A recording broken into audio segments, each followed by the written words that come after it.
கொஞ்சம் க்ளே பதத்துக்கு பிசைஞ்சு எடுத்துக்கிட்டோம். ஸோ இந்த சமயத்தில் இன்னும் ஒரு கை மாவு போட்டுக்கலாம். இது பார்த்திங்கன்னா ஒரு கை, திருப்பி அதே மாதிரி போட்டுட்டு திருப்பி நல்லா கிளறி விட்டுக்கோங்க.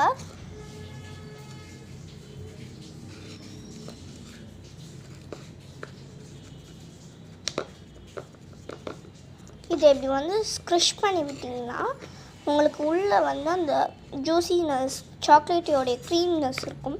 ஸோ அந்த சாக்லேட் க்ரீமினஸ் இருக்கும்போது நம்ம வந்து போட்டுக்கலாம். ஸோ இப்போ வந்து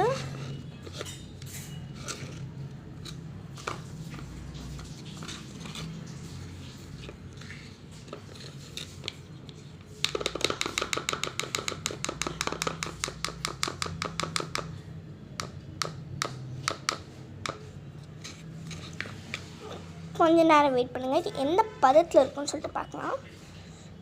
இப்போவே இது வந்து கொஞ்சம் க்ளே பதத்தில் தான் இருக்குது. பட் நம்ம இதில் வந்து தேன் ஆட் பண்ணோம்னா இன்னும் கொஞ்சம் க்ளே பதத்தில் இருக்கும். ஸோ அதுக்காக நான் 2 ஸ்பூன் தேன் ஆட் பண்ணிக்க போகிறேன். ஸோ இப்போ வந்து நம்ம பார்த்திங்கன்னா 2 ஸ்பூனு தேனை வந்து ஊற்றிக்க போகிறோம்.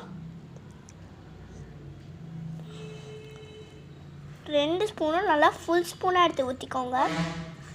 ஃபஸ்ட்டு ஒரு ஸ்பூன் விட்டுட்டு அதுக்கப்புறமா உங்களுக்கு தேவைன்னா இன்னொரு ஸ்பூன் வந்து விட்டுக்கலாம். பட் 2 ஸ்பூன் விட்டால் நல்லா நிறையாவும் நல்ல ஜூஸியாகவும் டேஸ்டியாகவும் வரும்.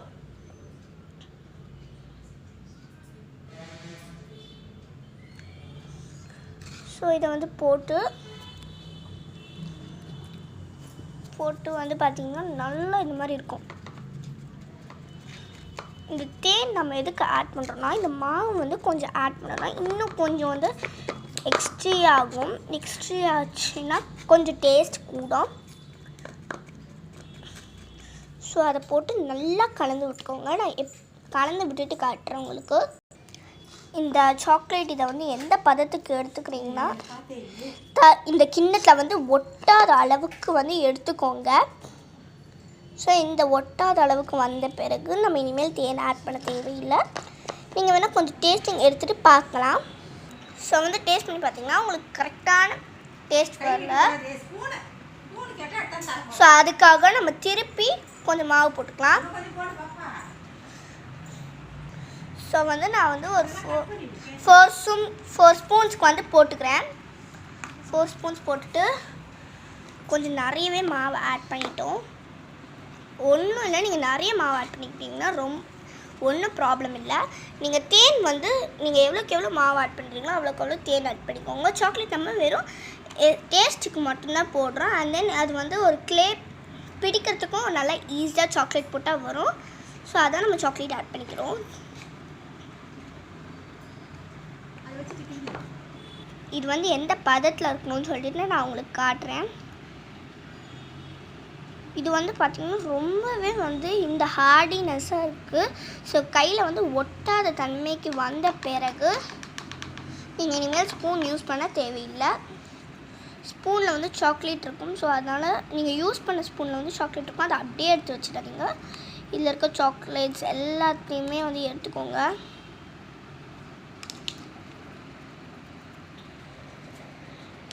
இப்போ நம்ம கையிலே வந்து நல்லா பிசைய ஆரம்பிச்சிக்கலாம்.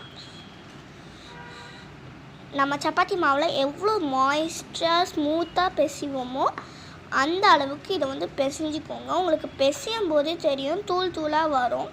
ஸோ அப்படி தூள் தூளாக வந்துடுச்சுன்னா நீங்கள் மாவு வந்து அதிகம் ஆட் பண்ணிட்டீங்க அப்படிங்கிறது அர்த்தம். நான் வந்து அதிகம் மாவு ஆட் பண்ணிவிட்டேன், அதுதான் இப்படி பண்ணும்போது தூள் தூளாக வருது. நான் முன்னாடியே சொன்ன மாதிரி அதிக மாவு ஆட் பண்ணிங்கன்னா எந்த ஒரு பிரச்சனையுமே இல்லை. நம்ம தேன் ஆட் பண்ணிக்கலாம். இப்போ நம்ம வந்து இந்த ரெசிபி வந்து ரொம்ப சிம்பிளான ரெசிபி, அண்ட் தென் ஹெல்த்தியான ரெசிபி. தேனும் நம்ம உடம்புக்கு ஹெல்த்தி தான். அடுத்து இந்த மாவும் ஹெல்த்தி தான். இந்த மாவு எப்படி பண்ணுறதுன்னு சொல்லிட்டு நான் ஃபஸ்ட்டே சொல்லிவிட்டு திருப்பி சொல்கிறேன். இதில் நம்ம வந்து அந்த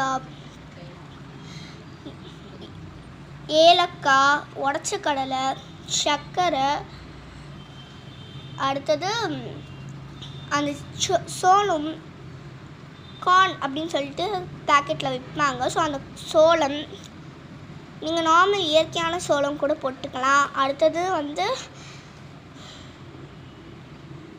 தாமரை விதை இதெல்லாம் போட்டு இந்த மாவை வந்து அரைச்சி மிக்ஸ் பண்ணிங்கன்னா அது ஒரு நியூட்ரிஷனும் இருக்கும், டேஸ்ட்டும் இருக்கும்.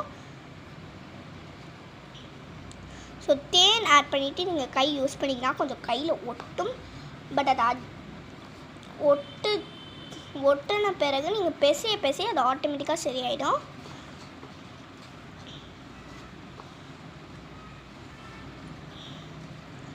உங்களுக்கு நீங்கள் வந்து என்ன மெஷர்மெண்ட் வேணுனாலும் பண்ணிக்கலாம்.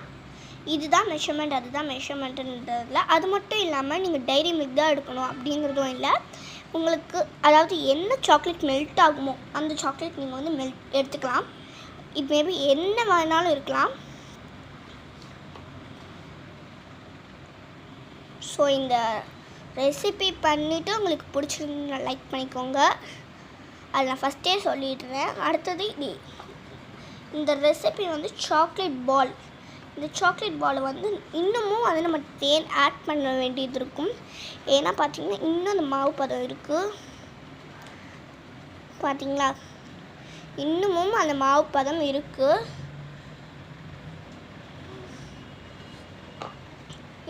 பட் அந்த கலர் வந்து நல்லா சாக்லேட் கொக்கோ பவுடர் மாதிரி வந்து கலர் மாறிடுச்சு. உங்களுக்கு வேணும்னா நீங்கள் இதில் சாக்லேட் எசன்ஸ் கூட ஊற்றிக்கலாம்.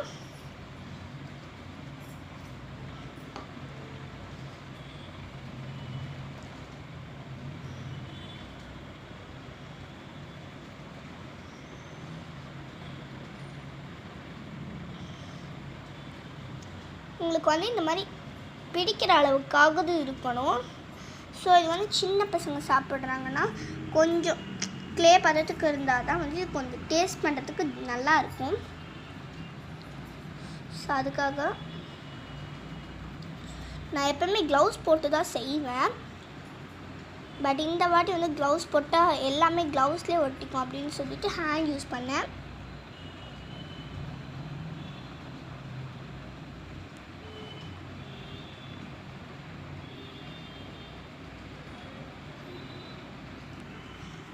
ஸோ வந்து கீழே ஒழுகுதுங்கிறதுனால நம்ம கிட்ட எடுத்துகிட்டு போய் ஆட் பண்ணிக்கலாம்.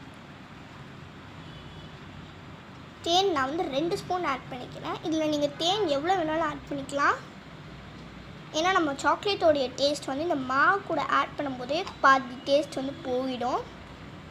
ஸோ இந்த தேன் ஆட் பண்ணும்போது தான் இந்த டேஸ்ட்டே வந்து இருக்கும். அது மட்டும் இல்லாமல் இந்த மாவில் நம்ம சர்க்கரையும் ஆட் பண்ணிக்கோம். ஸோ அதுக்கேற்ற மாதிரி தேன் ஆட் பண்ணிக்கோங்க.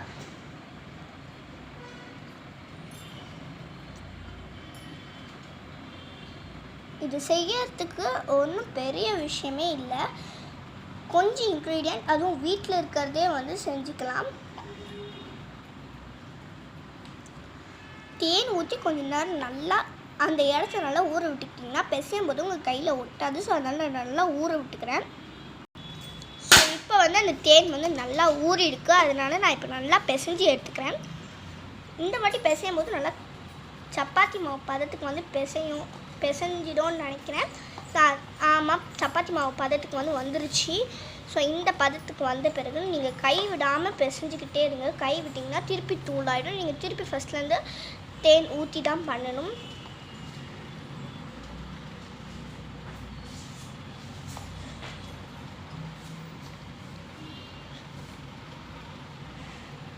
இதில் நம்ம எண்ணெயே விடலை, நெருப்பும் யூஸ் பண்ணலை. உங்களுக்கு சாக்லேட் மெல்ட் பண்ணணுன்ற அந்த சாக்லேட் மெல்ட் ஆகலை அப்படிங்கிற போது மட்டும்தான் நம்ம வந்து அதை உருக்கிறதுக்கு ஹீட் கிட்ட தான் வச்சோம். அதுவும் இந்த ஹீட் மேலெலாம் கூட வைக்கலை.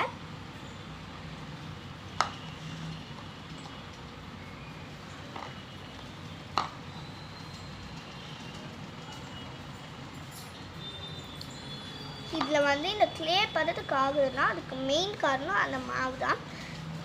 இந்த மாவை வந்து நீங்கள் போட்டு பிசைஞ்சால் தான் அது வந்து ஒழுங்காக கரெக்டான கண்டஸ்டியில் வரும்.